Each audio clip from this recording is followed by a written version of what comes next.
បាក់ទទួលយកមកគាត់ថាខ្ញុំណាបើមានរឿងអីកុំឲ្យទៅប្រាប់គេអ្នកដទៃខ្លាចគេមើលងាយតែមិនបាច់ប្រាប់បងបាច់ប្រាប់បងខ្ញុំឲ្យទៅប្រាប់គាត់ទៅគាត់ជួយបានយប់ជួយបានមួយថ្ងៃថាខ្ញុំថាហ្នឹងសិក្សាខ្ញុំដែរណាតែនិយាយដែរខ្ញុំវិញចាំចាំខ្លួនទេណាថាhỏiតែខ្ញុំទៅណៃអត់លួងគាត់ទៅ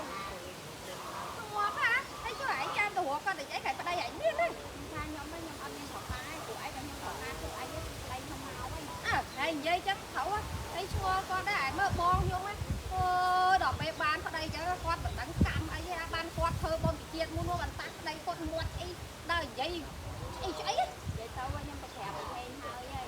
ថាលើក្រោយអត់មកនិយាយចឹងខ្ញុំទៀតគឺខ្ញុំមិនដឹងយកលុយខ្ញុំលេងយល់មុខបង្ហេងហ្នឹងហើយពេលបង្ហេងថាដឹងទៅហើយឲ្យផ្ទះឲ្យឈាមមាត់អីទៅបើប៉ណ្ដឹងអស់លុយអស់កាក់អីអាណិតបង្ហេងមកវាយឯងបាច់អាណិតទេវាយយើងស្ដឹងហ្នឹង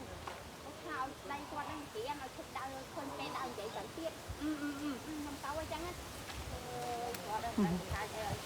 ខុសខូចមាត់បងប្អូនអញ្ចឹងសូមរងចាំទស្សនារឿងពេញ